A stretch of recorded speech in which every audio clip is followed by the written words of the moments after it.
हम तो कह दे रहे कि 12 बजे रातों के खोजम तो हम उपस्थित बनी और ना उपस्थित होकर तो का हमारे काम जाए। तो यहाँ के एगो इतिहास बनावे चलल बनी तो एगो शेर के साथ यहाँ के बुलावल जाते हैं अभिषेक जी के कि बातों ही बातों में विश्वास बदल जाते हैं और रातों ही रातों में इतिहास बदल जाते हैं। अगर बदलने वाले तैयार हो तो जमी क्या आसमान भी बदल जाते हैं।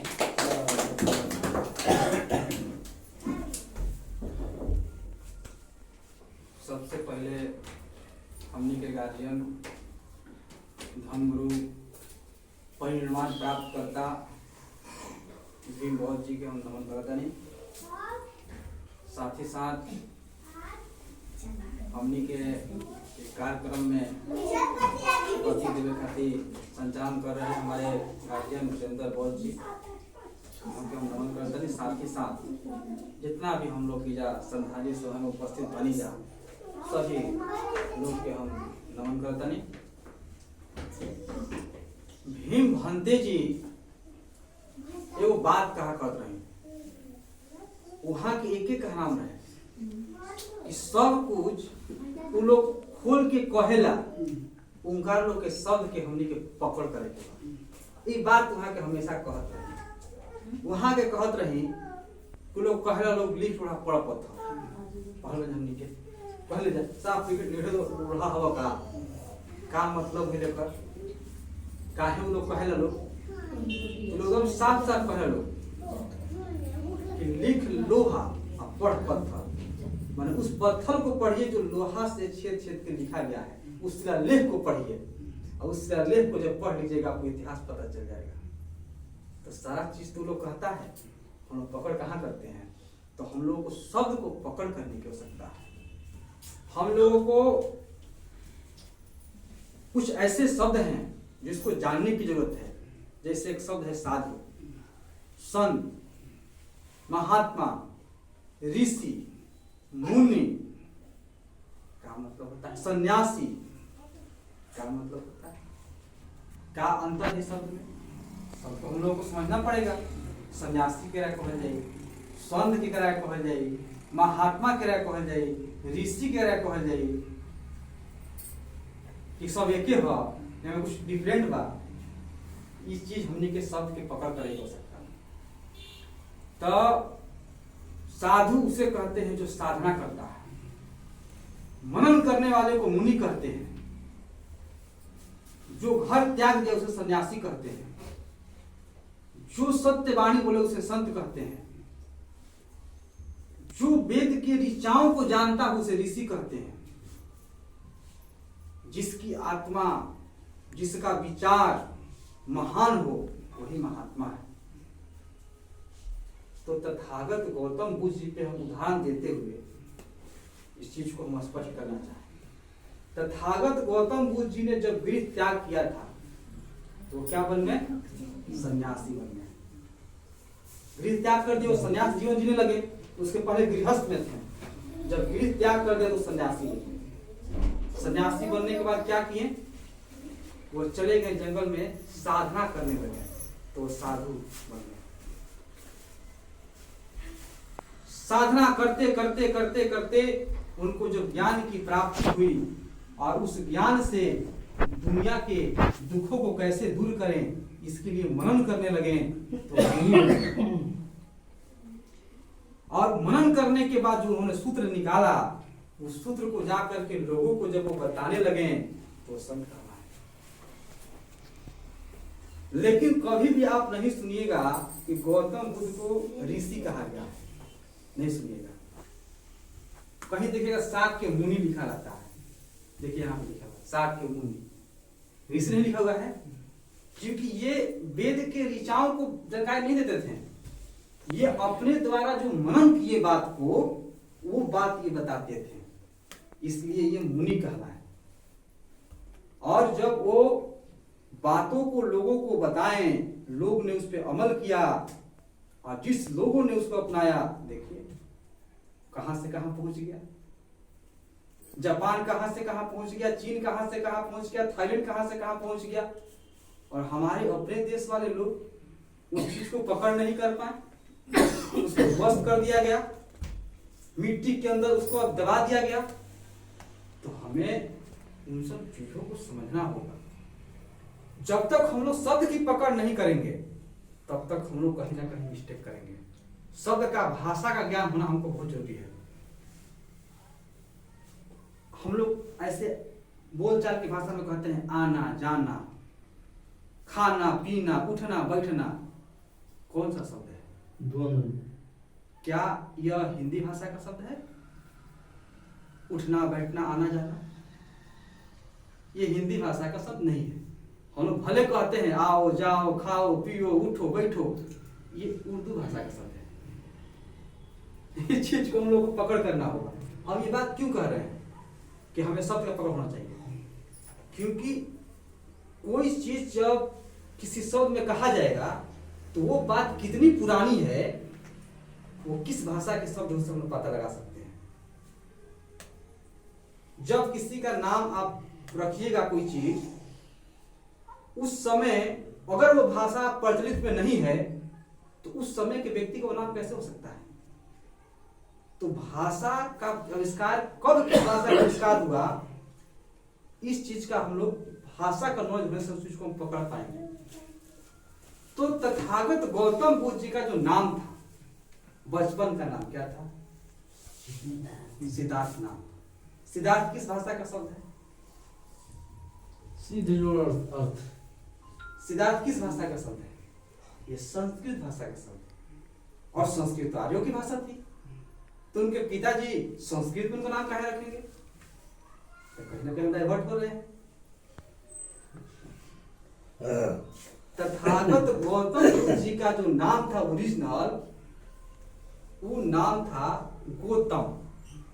गौतम ओरिजिनल नाम, पाली भाषा का शब्द है। इसका मतलब होता है दूध।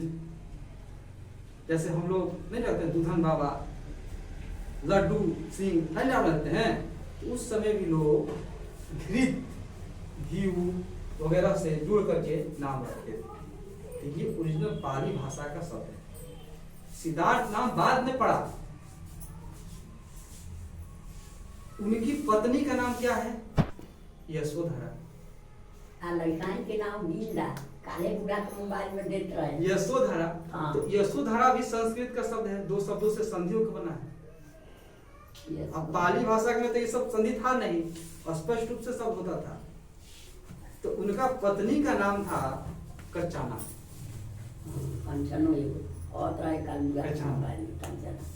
तो हम लोग अगर शब्द का पकड़ नहीं कर पाएंगे, पाली भाषा का शब्द है, उस समय गौतम बुद्ध के समय जो भाषा चलती थी पाली भाषा चलती थी।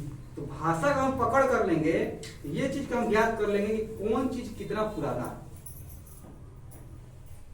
तो हम अभी भाषा पे कुछ रिसर्च कर रहे हैं। तो हमने अभी तक सबसे बड़ा हिंदी व्याकरण का एक किताब देखा।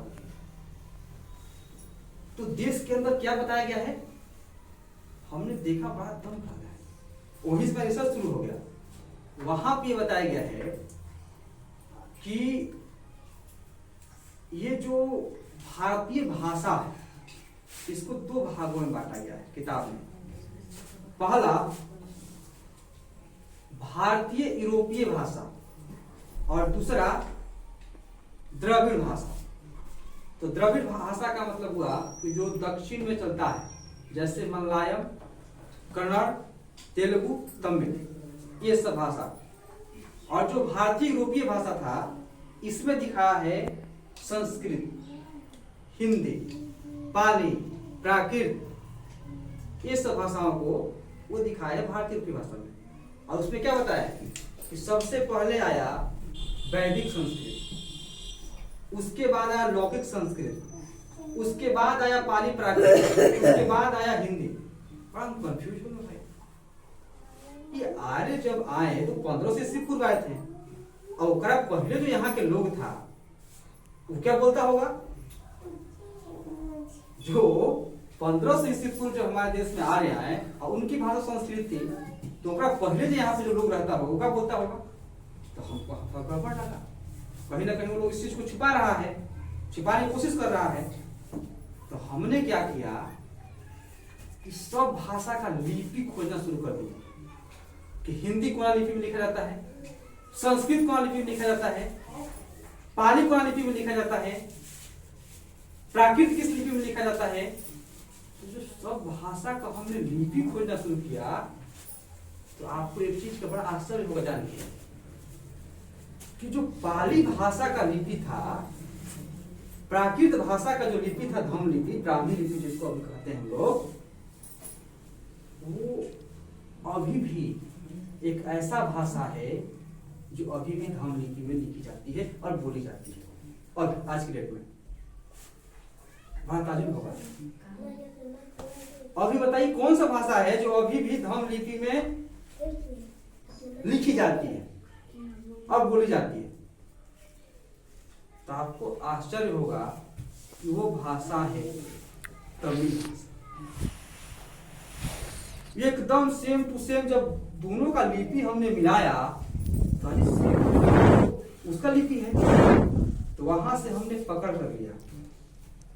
इसका मतलब ये हुआ भारत का जो वहां का मूल भाषा था वो कुछ अलग था, और जब आर्य आए तो उनका भाषा अलग था। तो वहां से हमने उसको सेपरेट कर दिया। सेपरेट कैसे कर दिया कि भारत में जितने भी भाषा चलती है उसको दो कैटेगरी में बांट दिया। ये अभी 33 चल रहा है। पहला हमने कर दिया कि भारतीय मूल संस्कृति या श्रवण भाषा, और दूसरा भारतीय यूरोपीय विदेशी भाषा। ये करके हमने दो कैटेगरी बांट दिया। तो जो भारतीय द्रविड़ भाषा है, भारतीय जो मूल निवासी भाषा है, उसमें सबसे पहले आया पाली भाषा, प्राकृत भाषा, जिसका लिपि क्या था, किस लिपि में लिखा जाता है, ये ब्राह्मी लिपि यानी कि धम्म लिपि में लिखा जाता है। इसका जब आगे हम लोग मैंने इसका विस्तृत हुआ तो आगे जाकर के जितने भी द्रविड़ भाषा बने, तमिल, तेलुगु, ये सब उसी लिपि से जुड़े हुए बने। उसके बाद जो मलयालम लिपि लिखी जाती है, मलयालम लिपि में, और कन्नड़ लिखी जाती है जो कन्नड़ लिपि में, उस दोनों लिपि को हमने देखा रख करके, तो देखे एकदम सेम टू सेम। जैसे मान लीजिए कि इसमें ऊ लिखा हुआ ऊपर की तरफ, तो हल्का उसको काट कर नीचे तरफ आया है, तो पकड़ लिए कि सब धम्म लिपि से ही बना हुआ भाषा है। उसके बाद एक चीज और आश्चर्य होगा, ये जो बंगला भाषा है, बंगला भाषा, इसकी लिपि क्या है, इसकी लिपि है पूर्वी नागरी लिपि। और पूर्वी नागरी लिपि किससे बनी है, धम्म लिपि से बनी है। यानी कि बंगला भाषा, तमिल भाषा, कन्नड़ भाषा, मलयालम भाषा, प्राकृत भाषा, पाली भाषा, ये सब हमारी मूल भाषाएं हैं। अब चलते हैं उधर। तो उधर की जो भाषाएं हैं, आर्यों की भाषा, जो संस्कृत है, संस्कृत, जर्मन, अंग्रेजी, स्पेनिश, ये सब एक ही मूल भाषा से निकल के आया है। जब उनका हम चीज देखते हैं तो, और जब वो भाषा भारत में आई तो यहाँ पे आकर के यहाँ की जो धम्म लिपि था, इससे लोग प्रभावित हो गया, और उस लिपि को छोड़ करके वो लिपि और धम्म लिपि दोनों मिला करके देवनागरी लिपि बना दिया। दोनों को मिश्रित करके उसको वर्ड पकड़िएगा, उसको रख करके जब हम लोग देखेंगे तो वर्ड पकड़ में आ जाएगा। तो वहां से देवनागरी लिपि बन गया, और इसी देवनागरी लिपि में पहले लौकिक वैदिक संस्कृत बना, उसके बाद लौकिक संस्कृत बना, उसके बाद हिंदी बना, और हिंदी के बाद गुजराती भाषा, वो भी देवनागरी से ही बना है, उसका भी अच्छा मिलता जुलता है। गुजराती वगैरह जितनी भाषाएं हैं, ये सब जो है देवनागरी से ही मिलती जुलती भाषाएं हैं। तो ये सब भाषा का संस्कार हुआ। तो कुल मिलाकर के हम लोगों ने ये चीज को पकड़ किया कि अगर आपको कोई चीज कहीं पे लिखा हुआ मिलता है तो पहले उस भाषा का पकड़ कर लीजिएगा कि किस भाषा का है, तो उसका सन पता चल जाएगा। क्योंकि सब भाषा का आविष्कार का एक सन है। हिंदी कब बना, उर्दू कब बना, और हम लोगों का जो धम्म लिपि था बाएं से दाएं तरफ लिखा जाता था। और लेकिन भारत का एक ऐसी भाषा थी जो दाएं से बाएं तरफ लिखी जाती थी। वो कौन सी लिपि थी, खरोष्टी लिपि। लेकिन कहीं कहीं शिलालेख पे ऐसा भी मिला है कि खरोष्टी लिपि को बाएं से दाएं तरफ भी लिखा गया। और एक भाषा तुम्हारा ऐसा है जिस पर अरबियों ने कब्जा कर लिया। कौन सी भाषा है वो? वह है सिंधी भाषा। सिंधी भाषा जो लिखा जाता था, जो सिंधु घाटी के सभ्यता से जो रिलेटेड होता है, सिंधु नदी के किनारे वाले लोग उस भाषा को प्रयोग करते थे। वो भाषा को धम लिपि में पहले लिखा जाता था, लेकिन जब ये अरब के लोग आए, इन लोगों ने इसको चुरा लिया, मतलब इस पे अपना कब्जा कर लिया और सिंधी भाषा को उर्दू में लिखने लगे। सिंधी भाषा को उर्दू में लिखने लगे और पूरा उस पे कब्जा ही कर लिया। और आज भी सिंधी भाषा को वो लोग दाएं से बाएं तरफ लिखते हैं और वही उर्दू वाले वर्ड में लिखते हैं। तो एक हमारी भाषा जो है उसको लोग कब्जा लिया। बड़ा भाषा और बड़ा भाषा और इस चीज का बड़ा हम लोग का महत्व है, इस चीज का हम लोग गौर करना पड़ेगा। अच्छा, एक चीज हम आप लोगों को थोड़ा सा बता देंगे, ट्रिक। कैसे जानिएगा कौन भाषा पुराना है कौन भाषा नया है, इसका एक ट्रिक बता देंगे। और वो ट्रिक से आप तुरंत लगाइएगा, पता कर लीजिए। सोमनाथ मंदिर में नीचे बुद्ध के वो का ट्रिक है? ट्रिक अतने है कि जो भाषा ज्यादा बोला जाएगा या ज्यादा बोलने का प्रयास किया जाएगा वो भाषा नया है। जिस भाषा का प्रयोग कम किया जाएगा वो समझे भाषा पुराना है। अब इससे मिलाते हैं, आजकल देख लीजिए, आजकल जो है हम लोग ज्यादातर क्या बोल रहे हैं? भोजपुरी बोल रहे हैं। हिंदी से हम लोग क्या बोले? भोजपुरी बोल रहे हैं, यानी भोजपुरी नई भाषा है, हिंदी से पुरानी भाषा है। हिंदी और संस्कृत में कौन ज्यादा बोला जा रहा है? हिंदी ज्यादा बोला जा रहा है, संस्कृत कम बोला जा रहा है, यानी कि संस्कृत इससे पुरानी भाषा है। अब संस्कृत और पाली को लीजिए, ज्यादा हम किसके बारे में जानते हैं? संस्कृत के बारे में जानते हैं। संस्कृत कुछ बोल लेते हैं लेकिन पाली नहीं बोल पाते हैं, यानी किससे पुरानी भाषा वो है। इसे पकड़ लीजिए। ज्यादा हम लोगों को सोचने की आवश्यकता नहीं है। तो कुल मिलाकर के हम लोगों को भाषा का पकड़ करना है, और भाषा का अगर हम लोगों को पकड़ हो जाएगा तो अपना इतिहास को हम लोग खोज पाएंगे। तो इसी के साथ हम लोग अपने वाणी को विराम करेंगे। बाकी लास्ट में यही कहेंगे कि भंते जी का जो कॉन्सेप्ट था शब्द को पकड़ना, शब्द को हम लोगों को पकड़ना होगा, शब्द के बारे में हम लोगों को जानना होगा, और शब्द का अगर हम लोग सही सही मतलब निकालने सही से पकड़ लेंगे तो अपनी संस्कृति को हम जान सकते हैं। अंत में हम भंते जी और सभी को मैं नमन करते हुए